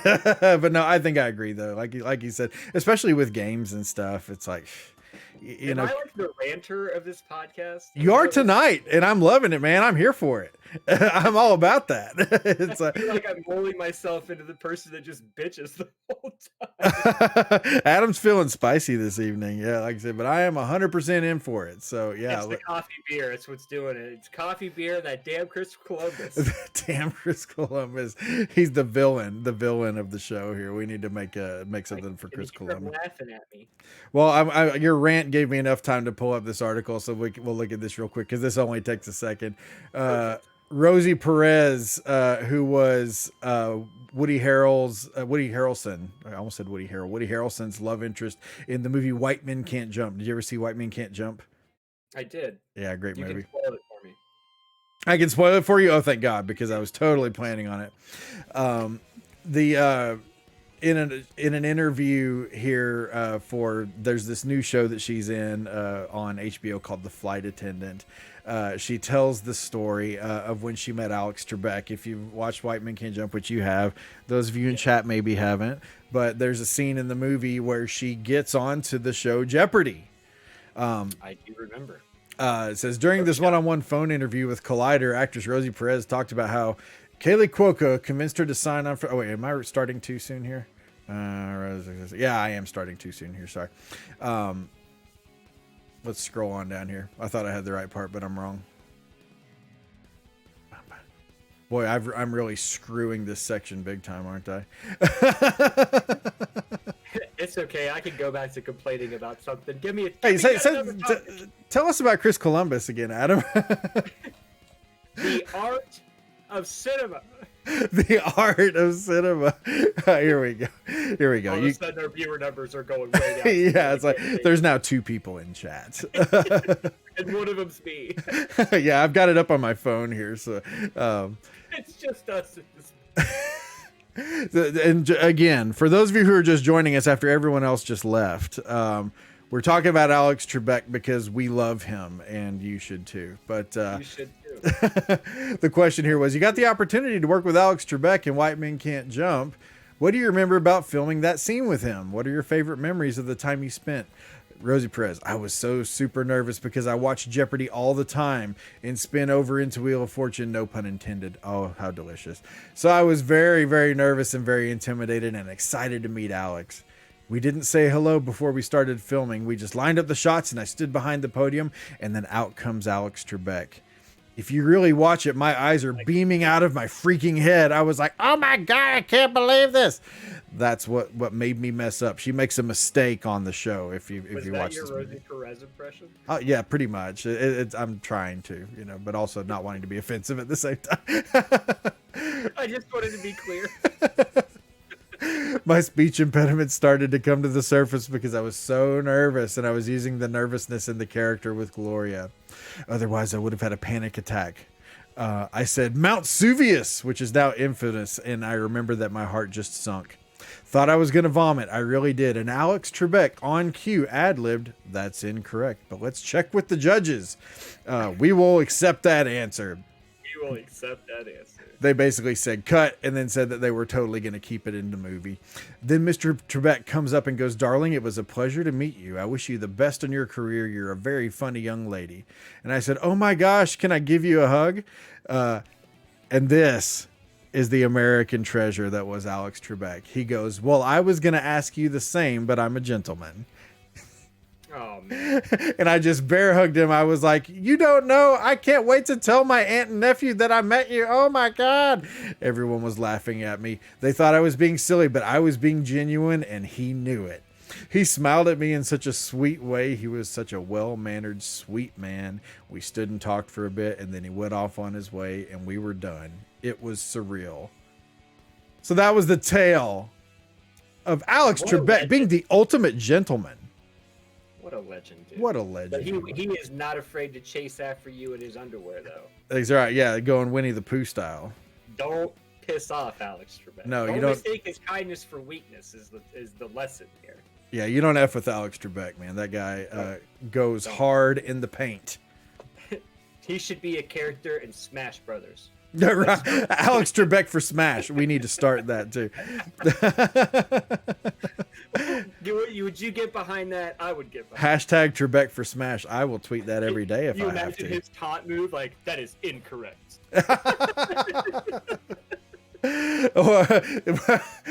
When he does like the finisher, he does that. Oh, so sorry, before telling someone they got the wrong answer. You were looking for, you suck. Jared with 100 stars. Thumb tacos. Thanks for coming, everybody. I love Rosie Perez and White Men Can't Jump. As a kid, I was stoked to see her boobs. Says Willie Will. Right. Oh my gosh. Yeah. I just think it's so cute that Trebek was such a sweet guy. He's a legend. He is a legend. So Adam, fire away. Give me some questions here, or some So fill in the blankers, fill in the blankers. Yeah. All right. So I'm gonna have to hold on. Let me pull up you so I can send you said links. Cool. As well.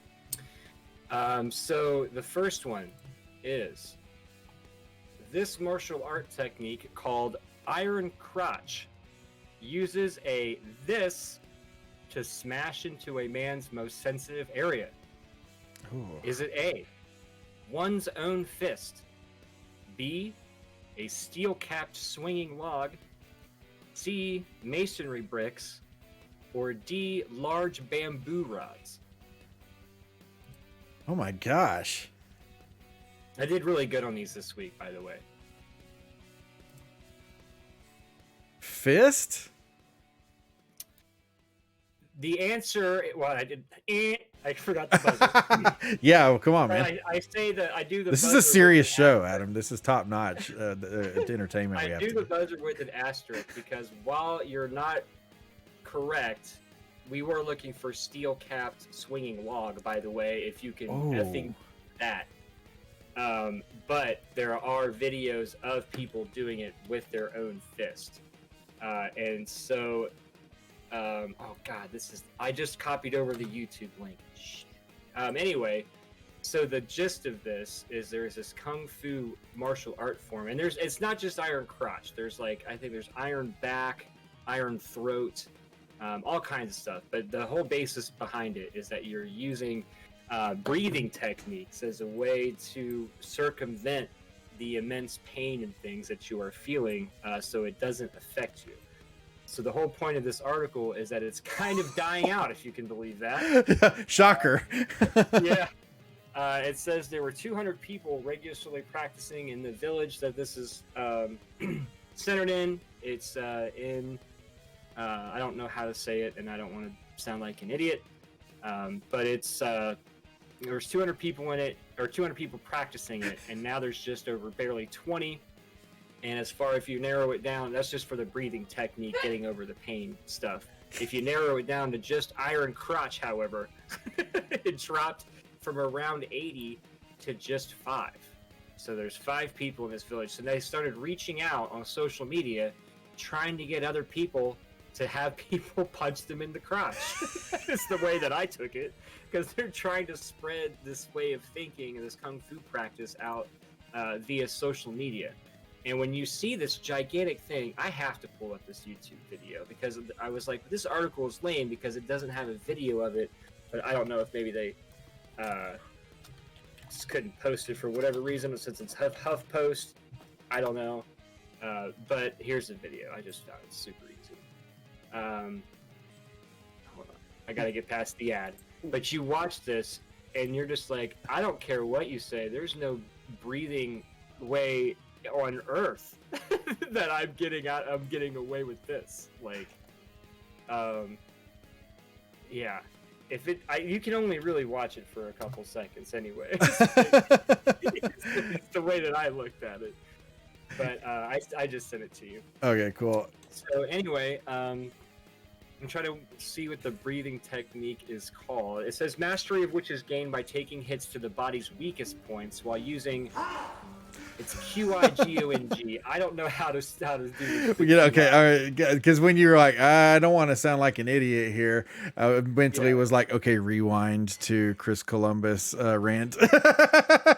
Hey now. Right, and we'll just end on that. I still believe that. The style encompasses scores of attack techniques as well as resisting pressure, pain, or hits to the other sensitive areas. So they have iron throat, iron head, iron chest, and iron back. So iron crotch is just one of these things. So I don't know if you have the video pulled up. Oh, we've got it going, man. Oh, you do, so you see it. Yeah, we can see it right now. Everyone can. This is pretty... Is that not the most intense thing you've ever seen?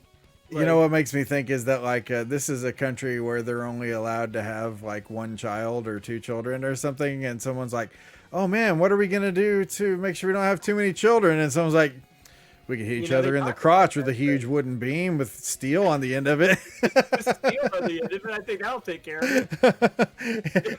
No, well, he says that he has 2 kids. He says it has no impact on fertility. I see that, yeah. Old-faced liar. Because there's no way that you can't tell me that smashing a log on your nads repeatedly On your do nads. some damage, you know? I gotta be PC stream, okay? That is some crazy stuff, man. Oh my gosh. Wow. Yeah, so that's wild. So if you ever think you're having a bad day, think of this guy. You had a bad day. Hey. Beam to the crotch. Yes, exactly. Storm said, and again, what is the benefit of this? And I love how there's people that are defending this, like, we need to keep this alive. Yeah, right? This is gonna die We are out. going to lose our legacy of smashing our balls. If I die, I will be the last person to be able to take a crotch punch. Like, the only way, you know who that's effective against? Johnny Cage and no one else. Johnny Cage. You learn that to fight Johnny Cage in Mortal Kombat. Right, yeah. You know, it's like, I've been waiting for you. Go ahead, try it. That's hilarious. Wow, man. J Flo says he used Kegels.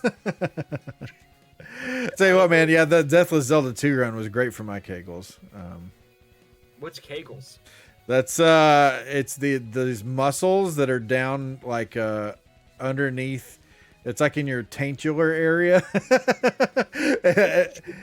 So if you squeeze like your buttocks sort of area or whatever, you're basically exercising your Kegels, which has all kinds of health benefits. And yeah, I love that you didn't know what that meant, and I got to explain that on the show here. So yeah, we'll be clipping that for sure. Yeah. But yeah, it's one of those things where when you tense up in a tense moment, you may not understand this, but you're exercising your Kegels at that moment. And trying to go no death on Zelda 2 was definitely a Kegel workout from hell. So, oh man, when you get towards the end of a no death run, the shout out to Daniel Clay as well for also doing Castlevania 1 no death here. Yes, recently. yeah, congrats on that, Clay. Yes, for sure. I'll give you a hand Crazy clap. game.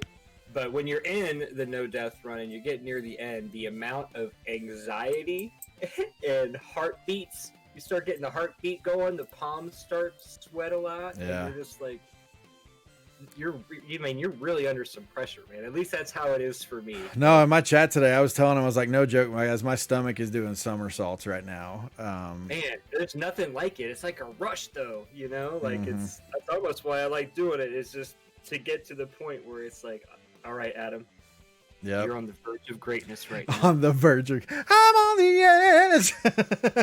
Right. It's like, so this is either going to go one of two ways. You know, it's not like M&M's in my ear, like, you know. if You're you had right, one ball, 8 Mile. Would you capture it, or would you just let it slip? Wow, Maybe that's a little extreme, but maybe, but maybe not. but you do get a whole different kind of sensation at the end of trying to do stuff like that, because you're just so desperate to not mess up. Oh yeah, and I wanted it bad, man. So yeah, it was for real. Like it was tough. It was very, very tough. That is a hell of an achievement, though, Steve. Congrats on that too, because that is not an easy game. No, it's not. And it's funny because, and thank you, by the way. I was someone redeemed to see something from the collection today, and I showed him my complete in box copy of Zelda 2. And I didn't even realize this because I haven't read it in forever, but like on the back of the box, it comments on the game's difficulty, on its extreme difficulty. It's like, in the most subtle terms, it's trying to say, this game is hard as hell, so get ready. Remember that graphic I sent you where it was like, GD it, I hate this GD game. Right. The card where it's like the other description. It's like, yes, Link, jumping into lava is exactly what I wanted. Exactly, yeah. And I had a couple close calls today, but yeah, thankfully we made it. So. Well, that's awesome, dude. Put that down on the resume. Bam. Feels good. I'll get a job that way for sure, right? In the street cred resume. So what? Oh, street cred. Right. Just take a compliment, Steve. Oh, I'm taking it. I'm taking it, baby. I'm grabbing it and I'm running. A nativity scene in the Vatican has drawn negative press due to a figure resembling what? A. Woody Allen. It's not that one. B, I couldn't say that with a straight face. Like, why Woody Allen? B. Buzz Lightyear. C. Darth Vader. Or D. A Minion. Oh my gosh. These are really crazy questions this week. I'm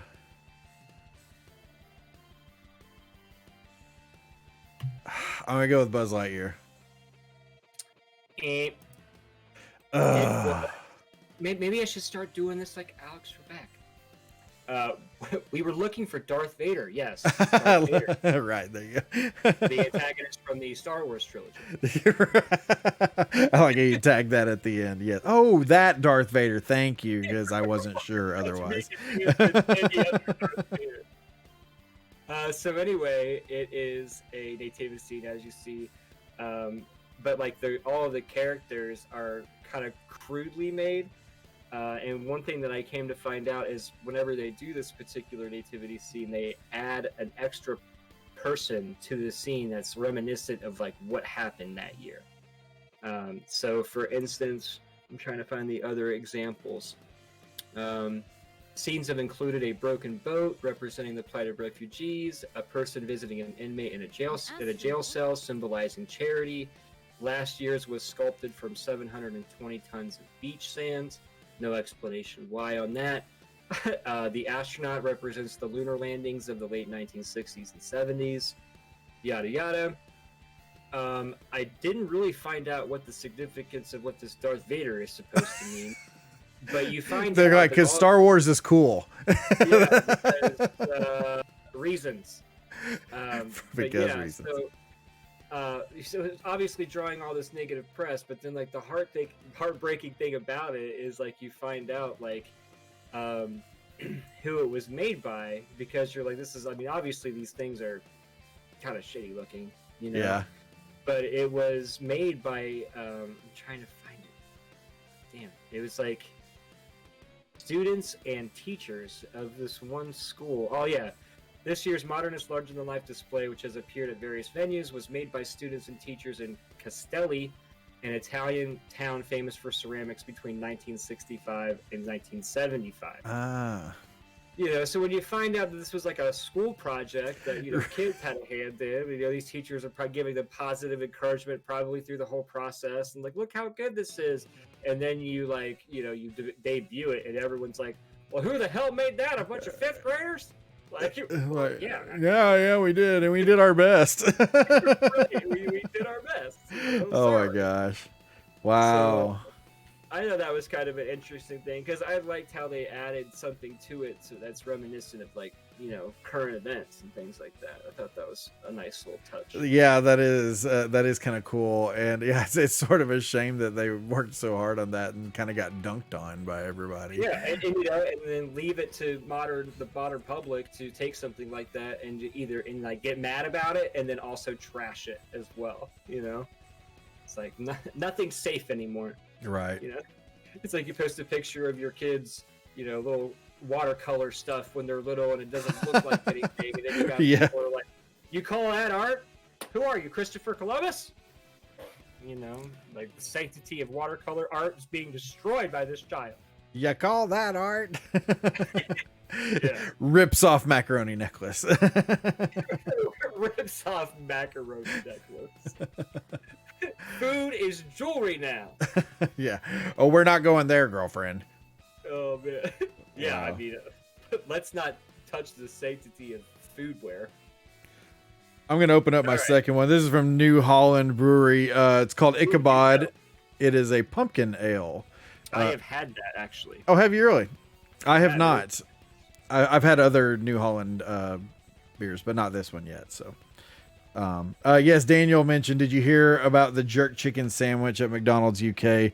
A lot of people upset about cultural appropriation. Yeah, that was crazy. People really got upset about it. They made a jerk chicken sandwich that was not authentic. Boy, people in the UK got really mad about that.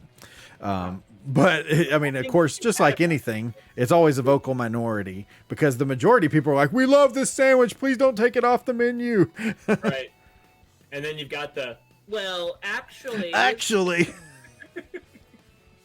I'm Gilbert Gottfried with my famous jerk chicken sandwich. See, I would buy that immediately. That's all you have to say. Hey, You you're- have my $6.95. I'm sold. I'm Gary Busey here with a bag of mayonnaise. Yes. Continue. $6.95. A deal at any Go at any Go and price. get it, baby. Oh wow. It gets a bag of mayo and a 80 milligram Xanax ladder. Here you go. I'm just imagining how those commercials would be too, because Gary Busey is basically just he's just a big bag of teeth and hair. It's basically what Tornado of a human being. Yeah. it's like. Yeah, how would that be on an ad? So ba-da-ba-ba-ba. He's loving it. Clearly. Halfway into that ladder. Look at that smile. For All real. right, so number 3. A Thai researcher has tried to combat food waste by recycling this animal product back in as a food source. Is it A, pigtails, B, chicken feathers, C, fish scales, or D, owl pellets? Oh man, seriously, you're bringing the hard ones this week. Pigtails. Eh. Dang, I We're am looking for chicken feathers. chicken feathers. If you can believe that. I had to read that twice. And I'm sending this link over to you. That's insane. So this guy was studying abroad at the time when he thought of this. He was, I believe, in London.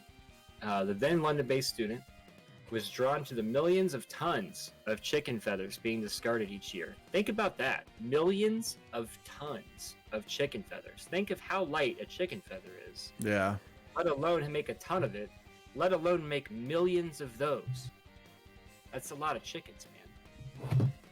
Anyway, he was trying to figure out the best way to convert them into a food. Obviously, rather than like deep fried chicken feathers. So could you imagine that? Like, Yeah, I was really. just like, when I first read that, I was imagining like a box of McDonald's fries with just like fried feathers hanging out. But obviously, it's not that. So it basically is put into a compound.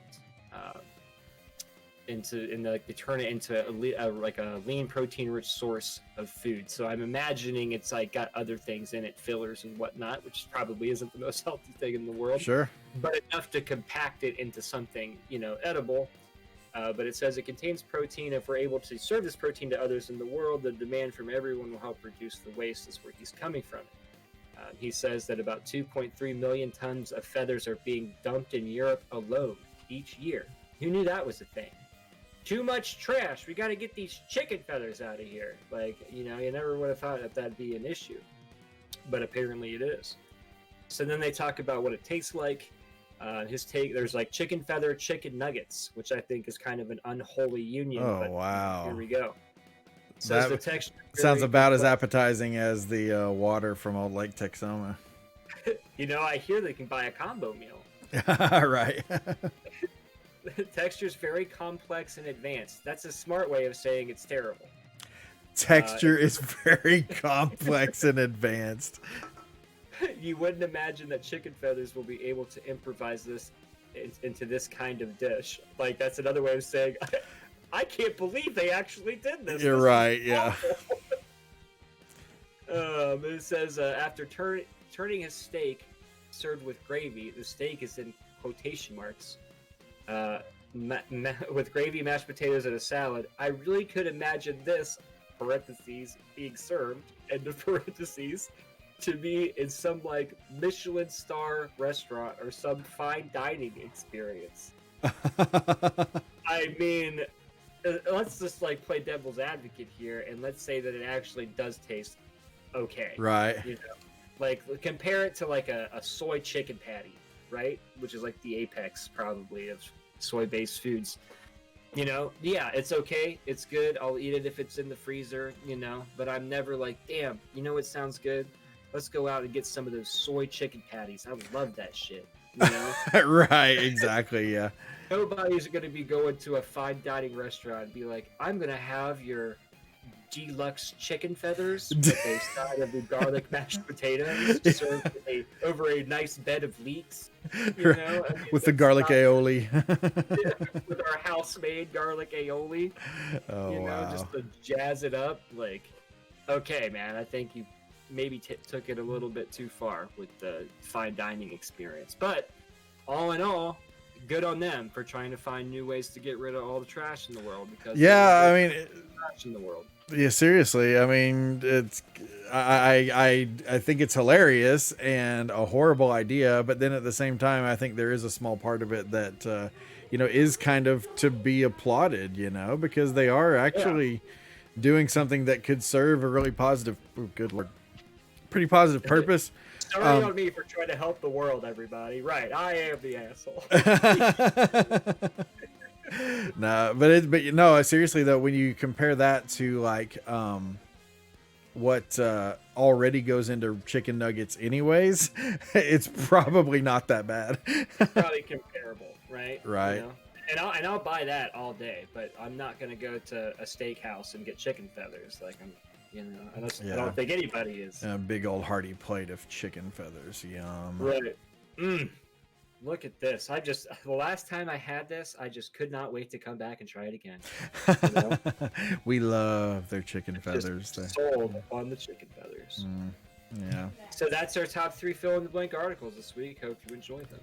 Nice. Yeah. You totally stumped the crap out of me, man. Those were beyond weird. I'll just say, I don't think I would have expected any of them. So yeah, you definitely got me all the way on those. So yeah. You gotta keep it fresh, man. Due diligence. Due diligence. Due diligence. What? Due diligence. I can't believe nobody said anything about the Santa hat tonight. Yeah, I'm kind of surprised.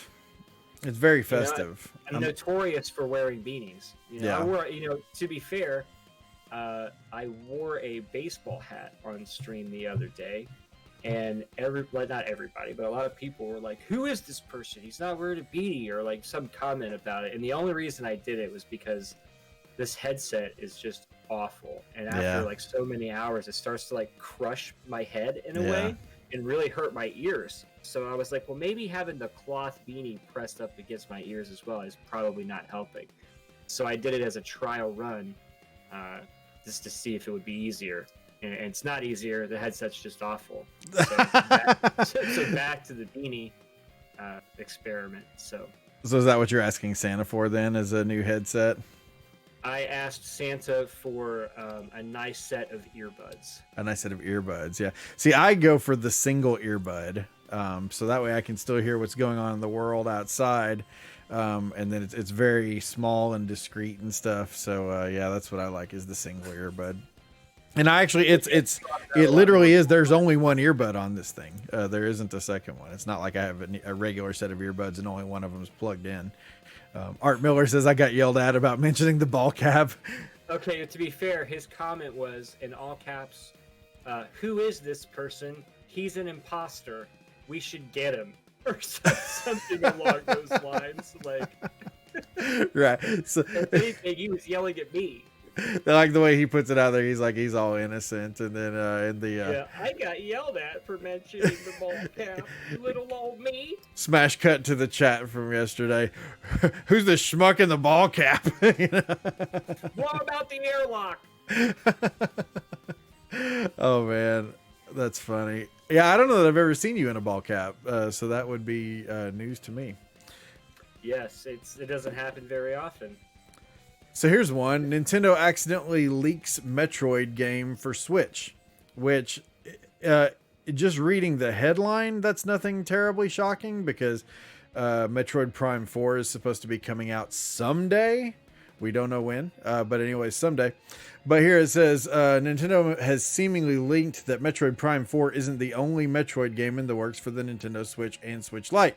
Over on Nintendo's official website, there's a listing for a Super Metroid skin and screen protector set, which features a screenshot of a child playing Metroid Samus Returns on the Nintendo Switch. Well, if you're up on the Metroid series at all, the thing you're going to be thinking to yourself is, why was Samus Returns being played on Switch? Because that's a 3DS game. So it's possible this is a mistake, or it's possible Nintendo simply... what would you say, nerd? Nerd alert. Press the button. I need to make a button for that. Nerd alert. So it's possible this is a mistake, or it's possible Nintendo simply wants to mark the aforementioned product by showing someone using it while playing a Metroid game. But both of these scenarios are not only possibilities, but somewhat likely. However, it's a bit odd and somewhat misleading if the latter is the case. And basically it goes on to say that the Nintendo has not denied anything to say whether or not Samus Returns is in fact coming to the Switch. There it is. There's the Super Metroid skin that you can purchase for your Switch if you have it. I know Storm here in the chat, her dad's a big Metroid fan, so maybe get him a Switch and flop that Super Metroid skin on it and make his Christmas for him. But anyways, I think it's pretty interesting that Nintendo definitely didn't deny any of those questions about whether or not it was going to be a thing. So kind of my question to you was, Metroid is a seemingly, kind of, we'll just say dormant. I almost said dead, but a dormant franchise. What's a dormant franchise you'd like to see come back? And chat, chime in on this. Ooh. That's a tough question. The comedic part of me wants to say Joe and Mac. Joe and Mac. Ride the snake. Ride the snake. Man, dead franchise. Wow. I don't have a good answer for you. I mean, I'm trying to think of childhood stuff. I'm looking at my game collection over here to see if anything stands out immediately. Streets of Rage, but they just came out with 4, so right. I can't use that. I would say, the Turtles franchise, when that was out, when that was big, was really good, but they still make Turtles games, so that doesn't really qualify. Yep. I don't know. I don't have anything really that comes to mind. I just played the Panzer Dragoon remake not too long ago, and that was pretty legit. But that's, Oh, really? Again, but again, that's the remake, so it's obviously not dead either. Yeah. Okay, I have one. Fear Effect. Fear Effect. I'm not even familiar with that one. For PlayStation 1. There was a Fear Effect 1 and a Fear Effect 2. And they were both really solid, kind of innovative, unique games at the time, and still are really. I still haven't played another game like them. And I would definitely still keep playing that type of series if it was still a thing. So there, I'm all in on Fear Effect. Justin Flurry in the chat says Super Metroid might be the most perfect and complete video game ever made. And I know you're not going to get many arguments on that. Super Metroid is, yeah, man. I mean, even now you go back and play that game and it's shocking that it came out when it did, that it's as old as it is, because like that game just, man, I mean, I read that comment and a whole crowd of Link to the Pastors lit their torches and pitchforks. Right. Yeah. Well, there's started marching your way, Justin. Yeah, those are two very strong camps. Is Super Metroid and Link to the Past. People are like super loyal to those games. Unpopular opinion: I don't like Link to the Past. Oh wow, man! See, that's hate me. That one's tough to hear. I know it is. I'd say it's a hot take. I get roasted for it all the time. Whoa, Art Miller says I want Mega Man Legends 3. He did recommend the first one to me not too long ago. See, man, I've never played that one, but I've watched it streamed, and whew, it looked rough. Like rough, like difficulty, or as like a rough game? Well, rough is in like it's one that really did not age well. Okay, so graphically speaking, right? Yeah, it's who is it?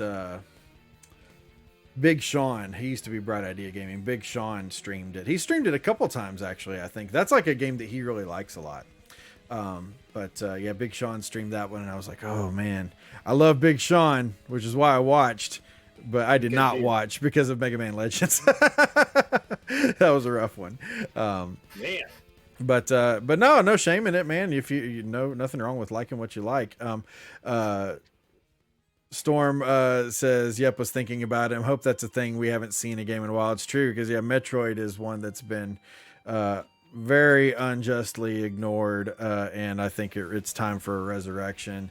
I will agree with you on that. They do need a new Metroid game. And it's funny because this is another SNES game, and I mean, you go on really any, gaming forum, and you're going to hear this is F-Zero. There hasn't been an F-Zero game since GameCube, I think.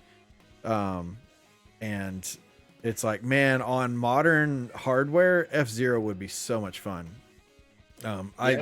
F-Zero was a good chunk of an entire summer for me with my cousins, and God, we love that game.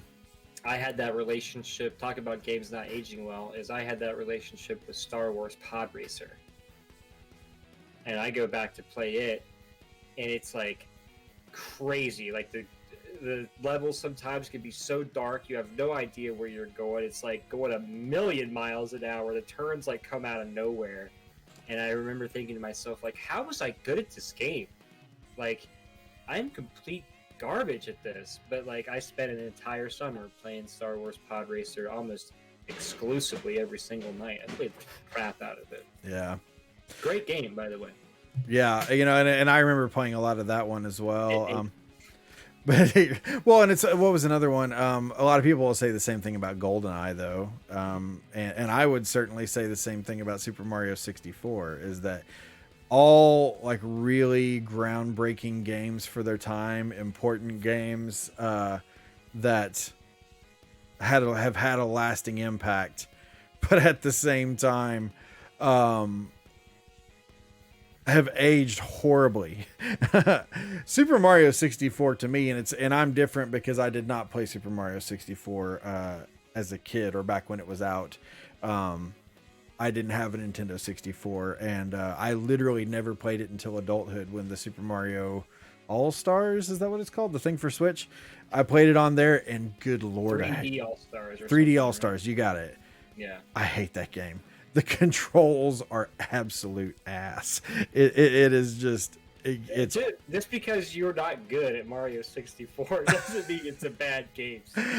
Well, no, I'm saying it didn't age well. You know, I'm not saying it's a bad game, but it did not age well. I mean, I don't know. I can still tear up some Mario 64. Yeah, I'll have to see that sometime, man. Because man, I've tried playing it, and I'm just like, the controls in this are just so bad. Ryan Murdoch says Star Oceans needs another game. I've heard of that one. I've never played it.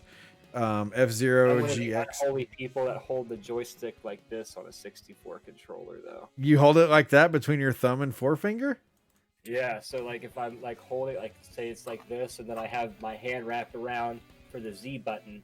Oh, like wow. this, you know. So I'm, you know, it's a weird way of holding it, but I could never do, on any game, I could never do just the thumb.